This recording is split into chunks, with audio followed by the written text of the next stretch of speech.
Bem-vindo ao canal Escolha Jesus ao Mundo. Aqui quem vos fala é o pastor José Luiz, com o título de mais um vídeo de hoje: Futebol, seus padroeiros, times e orixás. O que a Bíblia diz? Lembrando que a intenção deste vídeo não é ofender pessoas e nem a religião de ninguém, e sim mostrar através dos fatos irrefutáveis a realidade dos fatos, para quem é cristão e para quem não é cristão, e tem curiosidade de saber do sincretismo religioso dentro do futebol, como padroeiros, ídolos, orixás e seus significados. E-mail para contato bibliarespondendo@gmail.com. Vamos iniciar o nosso estudo bíblico. Então vamos lá. Tá aí o Atlético Mineiro, que tem como padroeira Nossa Senhora de Lourdes. Aí está ela, tá? Que na Umbanda ou Candomblé é Oxum, tá? Vamos ver quem é Oxum. É a deusa das águas doces, rios, fontes e lagos. Também a deusa do ouro, da fecundidade, do jogo de búzios e do amor. Essa é Oxum, representada como Nossa Senhora de Lourdes no sincretismo religioso. Agora temos o Esporte Clube da Bahia, né, do qual tem o seu padroeiro, né, o Senhor do Bonfim, tá? Que no sincretismo religioso é Oxalá, Deus da criação, tá? É o orixá que criou os homens, obstinado e independente. É representado de duas maneiras, como Axaguião, jovem, e Oxulafã, velho, tido como Jesus Cristo. Agora vamos para o Ceará, que tem como padroeira a Santa Luzia, tá? Aqui no sincretismo religioso, tá? É Elwa, ou seja, orixá das chuvas, mistérios e magia. Agora viremos para o próximo time, o Sport do Recife, que tem como a padroeira Nossa Senhora de Fátima, que é Iemanjá, tá? É considerada a deusa dos mares e dos oceanos, mãe de todos os orixás, tá? Representada com seios volumosos, simbolizando a maternidade e a fecundidade. Ok? Próximo time, o Corinthians, tá? Que tem como padroeiro, quem será? São Jorge, tá? Aqui no sincretismo religioso é o orixá Ogum, tá? O deus da guerra, do fogo, da tecnologia. No Brasil é conhecido como Deus guerreiro. Sabe trabalhar com metal e sem sua proteção o trabalho não pode ser proveitoso. Está aí Ogum, São Jorge.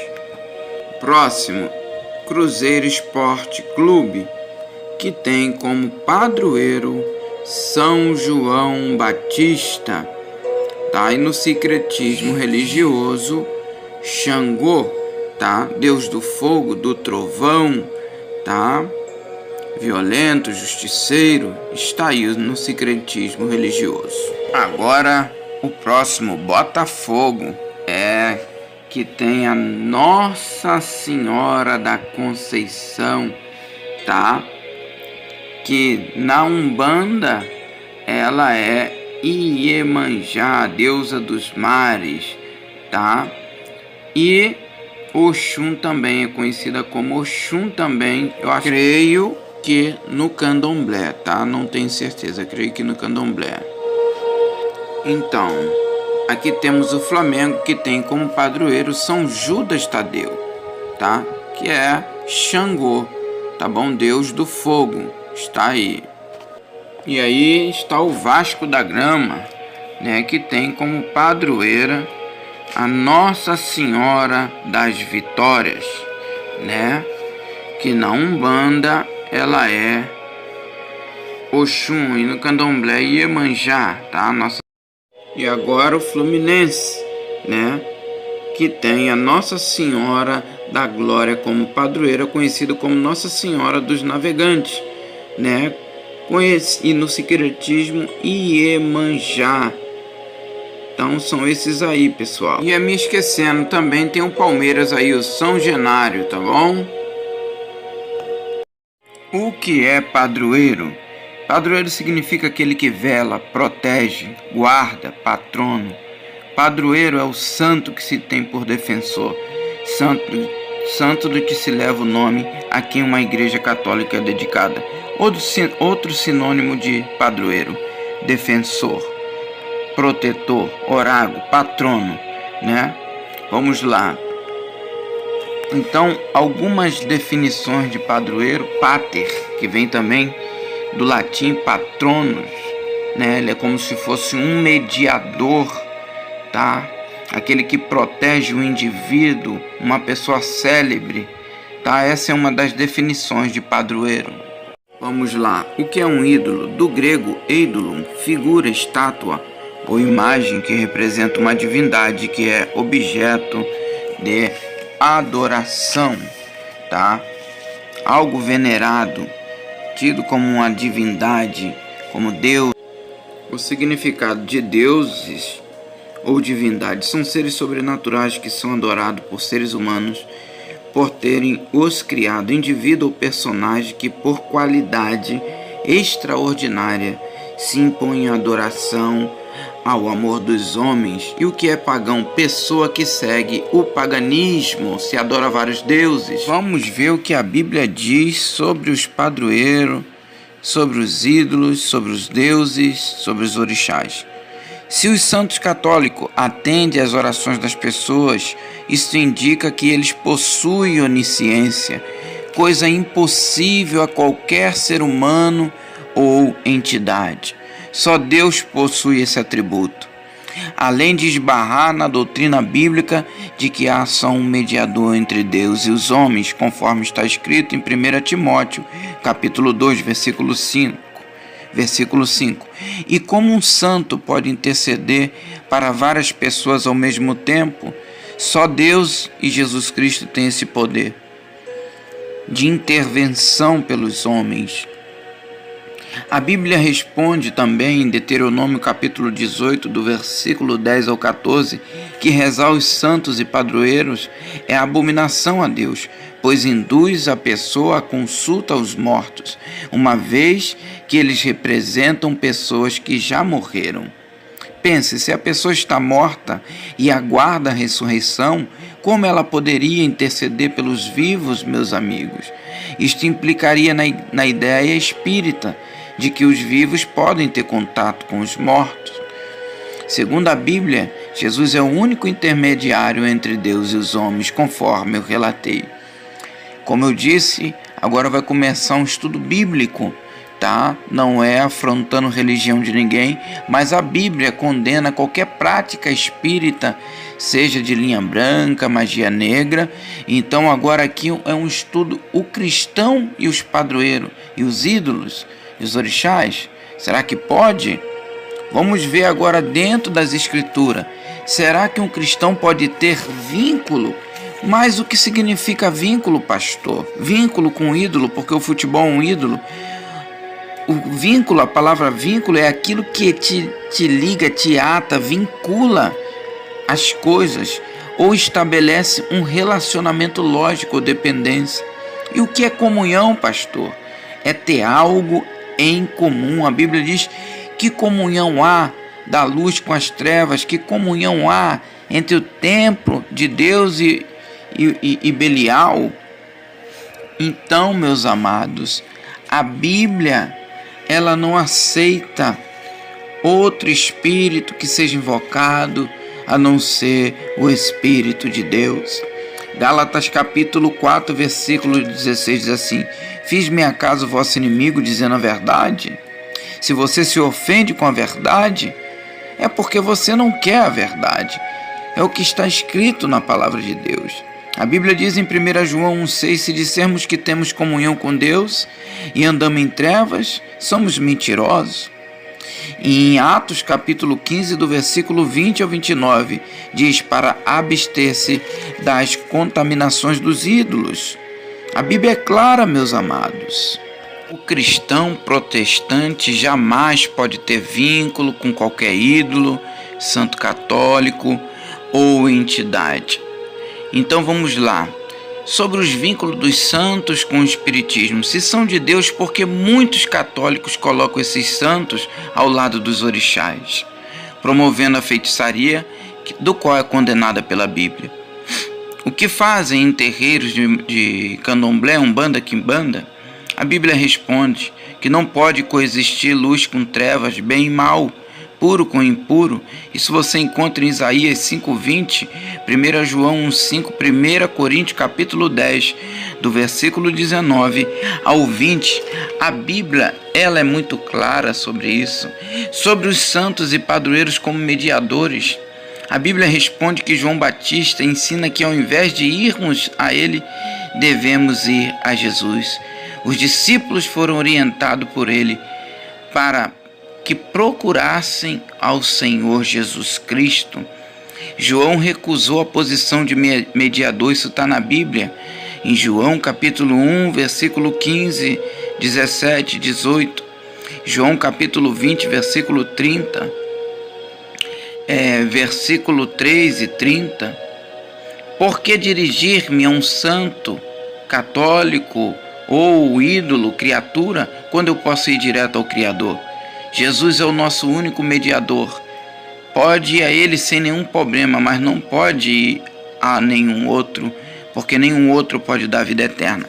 Mas vamos lá, como é que um cristão, um crente, lavado e remido pelo sangue do Cordeiro, pode fazer parte desse sincretismo? Vocês já pararam para estudar o que significa a palavra torcer? Significa caminhar em direção tortuosa, desviar do caminho seguido, mudar de rumo, apoiar uma equipe ou time, torcer por designação de estimular os jogadores com grito, palmas, gestos, né? Além de falar que todo time, antes dele entrar em cena, ele tem um hino de adoração. Para quem não sabe, também um dos significados da palavra estádio é templo, né? Então, um cristão ele não pode nem torcer, nem jogar, nem fazer parte de jogo algum. A Bíblia, o que a Bíblia fala dos padroeiros, dos santos, dos deuses? Vamos ver o que a Bíblia nos ensina, meus amados. A Bíblia é bem clara. Qualquer Bíblia católica que você pegar aí, Salmo 81, versículo 9 diz assim: não haja no meio de ti Deus estranho, não adorarás qualquer entidade diferente de mim, na linguagem de hoje. Jeremias capítulo 25, versículo 6: não sigais outros deuses para os servir e adorar, nem me provoqueis a ira com a obra de vossas mãos, e não trarei mal algum sobre vós. 1 João 5, 21, ele diz assim: filhinhos, guardai-vos dos ídolos. Êxodo capítulo 20, versículo 3: não terás outros deuses diante de mim. Não farás para ti nenhum ídolo, olha o que a Bíblia diz, nenhuma imagem esculpida. Deuteronômio 5:7 também diz para não ter outros deuses além dele. Salmos capítulo 16, versículo 4, diz: grande será o sofrimento dos que correm atrás de outros deuses. Ou seja, a palavra de Deus, ela é a verdade. Jesus é a verdade, conforme ele disse: eu sou o caminho, a verdade e a vida, ninguém vem ao Pai senão por mim. Ele é a verdade, João 14:6. A palavra de Deus diz também em Jeremias 10:10 que Deus é a verdade. Em Deuteronômio capítulo 32, versículo 4, Deus é a verdade. Por isso que Jesus disse que Ele é a verdade, porque Ele é Deus. No princípio era o Verbo estava com Deus, e o Verbo era Deus, e não um Deus.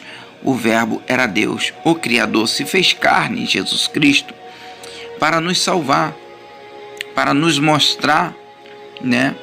A Bíblia também diz que aquele que não conserva a sã doutrina do Senhor Jesus Cristo, em 2 João capítulo 1, versículo 9, não tem a Cristo e não tem ao Pai.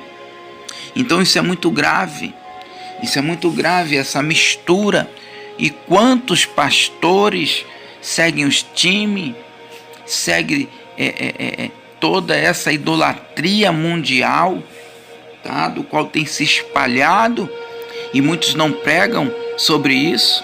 O apóstolo Paulo, cheio do Espírito Santo, em 1 Coríntios capítulo 10, versículo 14, ele manda fugir da idolatria. Então a palavra de Deus, ela está aí para exortar e ensinar a todos. O Senhor Jesus Cristo disse assim: por que me chamais Senhor e não faz o que eu digo? Se encontra em Lucas 6,46. Jesus também disse em Mateus 6,24: ninguém pode servir a dois senhores, ou amará um ou aborrecerá o outro. A palavra comunhão, do grego koinonia,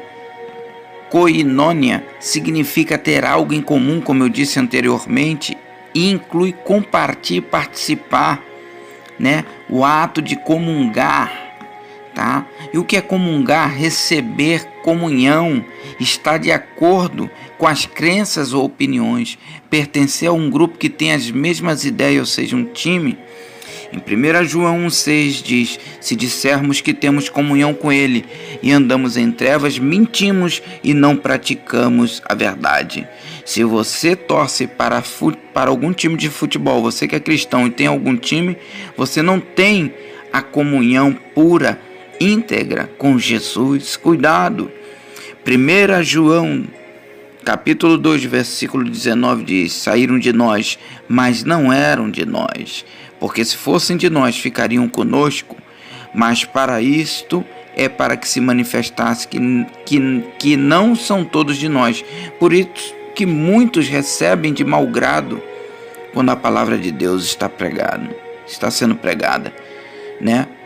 Muitos se dizem crentes e praticam as obras pagãs desse mundo, ou seja, as obras dos ídolos. Um cristão verdadeiro não tem essas práticas, né? Não serve a esses ídolos do lar. Adoração, não pode adorar de maneira alguma ou ter vínculo. Deus abomina tudo isso. Todo time de futebol ele ainda tem a sua parte de envolvimento com o ocultismo, a maçonaria. É uma festa pagã, uma festa mundial idólatra.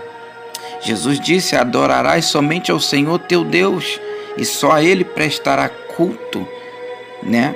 A Bíblia diz também em 2 Coríntios capítulo 6, versículo 14 ao 17: não vos prendais a um jugo desigual com os infiéis, porque que sociedade tem a justiça com a injustiça? E que comunhão tem a luz com as trevas? 2 Coríntios 6, 15 diz assim: que concórdia entre Cristo e Belial? Ou que parte tem um fiel com um infiel? 2 Coríntios 6,16: e que consenso tem o templo de Deus, que somos nós, com os ídolos? Porque vós sois templos do Deus vivente, como disse Deus: nele habitarei e entre eles andarei, e eu serei o seu Deus, e eles serão o meu povo. Hoje todo foi revelado a você. 1 Coríntios capítulo 5, versículo 11 diz assim: mas agora vos escrevis que não vos associeis com aquele que, dizendo-se irmão, for devasso, avarento ou idólatra, ou maldizente, ou beberrão, ou roubador. Com o tal nem ainda comais. Deus abomina a idolatria. Escolha hoje a quem você quer servir, se é a Deus ou a Baal Futebol. Aqui quem vos fala é o pastor José Luiz. Se você desejar entrar em contato comigo, entre em contato pelo e-mail bibliarespondendo@gmail.com. Coloque Bíblia com letra minúscula. E o Senhor hoje está falando contigo. Você não está mais inocente. Até quando cocheareis entre dois pensamentos? Hoje te foi revelado coisas que você não sabia. Abandone esse ídolo. 1 Pedro capítulo 4,17 diz assim: porque já é tempo que comece o julgamento pela casa de Deus, e se primeiro começa por nós, qual será o fim daqueles que são desobedientes ao Evangelho de Deus? Escolha hoje a quem você quer servir, a Jesus ou ao futebol. Este ídolo, abandone esse ídolo. Abandone esse ídolo enquanto é tempo. No céu não entra idolatria e nenhum idólatra. Abandone esse ídolo enquanto é tempo. Jesus disse: arrependei-vos, porque é chegado o reino de Deus. Hoje você não é mais inocente. Depois leia 1 Tessalonicenses, do capítulo 1, do versículo 7 ao 9. Tá? Temos que obedecer a palavra de Deus se quisermos ser servos e filhos de Deus. Fiquem na paz do Senhor.